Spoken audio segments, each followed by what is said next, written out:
Mesdames et messieurs, bonjour. 25 mars 2012, 25 mars 2019, rideau sur le premier mandat de Macky Sall. Un septennat à deux visages, titre Le Quotidien, qui évoque sa gestion économique et sociale. Constat également de mon confrère, les slogans du genre gouvernance sobre et vertueuse ou encore la patrie avant le parti ont peiné à se matérialiser au contact de la dure réalité politique. Les points sombres listés par le journal, la lutte contre le détournement des deniers publics qui n'a pas connu beaucoup d'avancées et a été marquée par une gestion partisane des rapports des cours de contrôle, donnant ainsi l'impression d'une traque aux opposants avec qui le président Sall a entretenu des rapports heurtés tout le long de son premier mandat. Le quotidien cite aussi des promesses non tenues, la durée du mandat présidentiel de 7 à 5 ans, la mise en place d'un gouvernement de 25 ministres, la nomination de son frère, entre autres, et la promotion des transhumants. Un état des lieux non exhaustif du journal des impairs du premier mandat de Macky Sall qui a maintenant 5 ans pour rectifier le tir. Second mandat, seconde chance, écrit le quotidien. Rectifier le tir dans au moins deux secteurs vitaux à l'agonie, la santé et l'éducation. La Tribune en parle et signale un Macky Sall face aux urgences parce que de l'avis de mon confrère, vouloir atteindre l'émergence sans au préalable régler ses problèmes relève de l'utopie.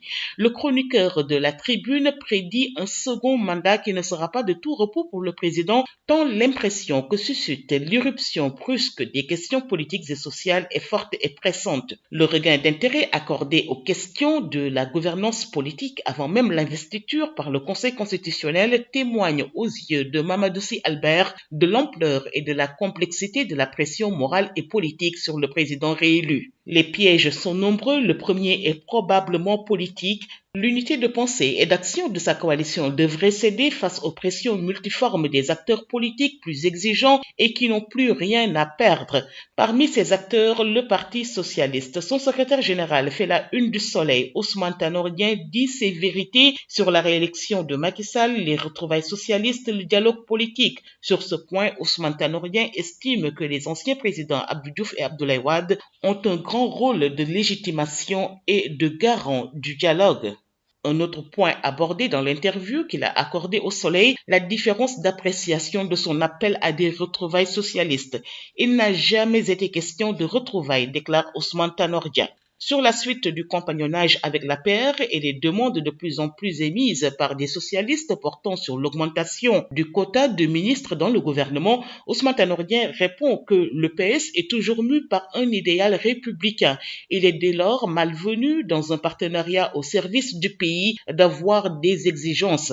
Un partenariat qu'il dit satisfaisant puisque le pacte a été renouvelé. Est-ce à dire que le gagner ensemble, gouverner ensemble est toujours d'actualité? Certains en croient Sud Quotidien qui révèle que le président sortant semble encore obligé de composer avec sa majorité non silencieuse compte tenu de l'approche des locales et en prévision des législatives.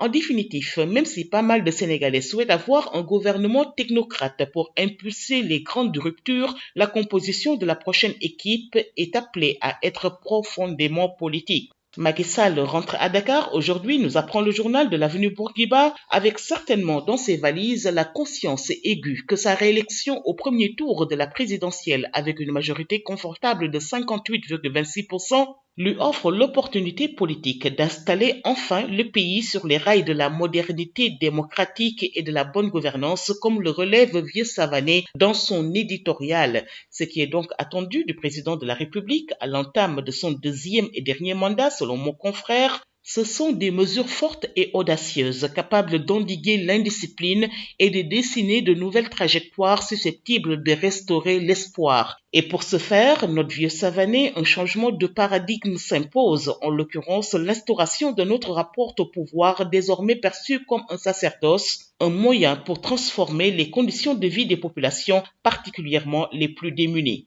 Dans l'attente de la formation du gouvernement qui cristallise toutes les attentions, Macky entre verrouillage et dilemme cornélien, titre Vox Populi. Son biétiste note que c'est l'une des rares fois au Sénégal qu'un changement en vue de gouvernement fait l'objet d'un verrouillage aussi hermétique.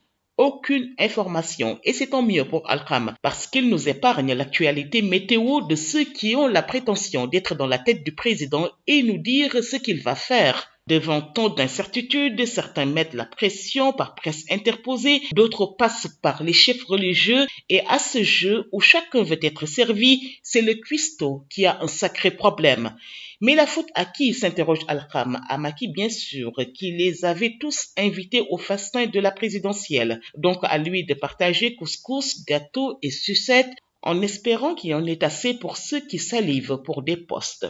Flashback de Wolf Quotidien sur la présidentielle du 24 février et ses défaillances qui invalident la transparence du scrutin. Dans le journal du Front de Terre, l'association des utilisateurs d'éthique accuse la commission des données personnelles d'avoir largement failli à sa mission. Les journaux parus ce lundi ont aussi traité la situation sécuritaire au Mali, des violences intercommunautaires dans le centre du pays qui ont fait samedi 130 morts officiellement. Le chaos est à nos portes, alerte Wolf Quotidien. Génocide des Peuls en cours, titre le journal LAS, qui rend compte du massacre de civils Peuls dans 2 villages du centre du Mali, près de la frontière avec le Burkina Faso. Le président Ibrahim Boubacar Keïta a remplacé son état-major et dissous la milice Dogon, soupçonnée d'avoir perpétré cette tuerie de masse. Une enquête est ouverte, l'ONU condamne et dans Réumi Quotidien, l'appel de l'opposant guinéen Bahouri qui demande l'intervention de Macky Sall alors que Dakar Times constate l'impuissance de la force française Barkhane et du G5 Sahel.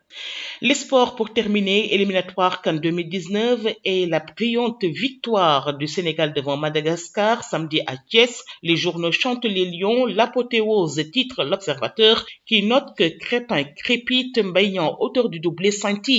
Dans le journal, les propos du coach Cissé, un match abouti et du président de la Fédération sénégalaise de football, on a surclassé cette poule. Mbaye s'impose de fort belle manière, Crépin Diatta impérial, les Lions finissent le job en beauté, écrivent les Échos. Les Lions sans trembler, selon Record, les Lions imposent leur suprématie, titre le Stade. Dans Source A, Elhadji Ousseynou Diouf note Aliou Cissé, estimant qu'il y a beaucoup de déchets et c'est lent, donc à améliorer avant la CAN. Bonne journée à tous.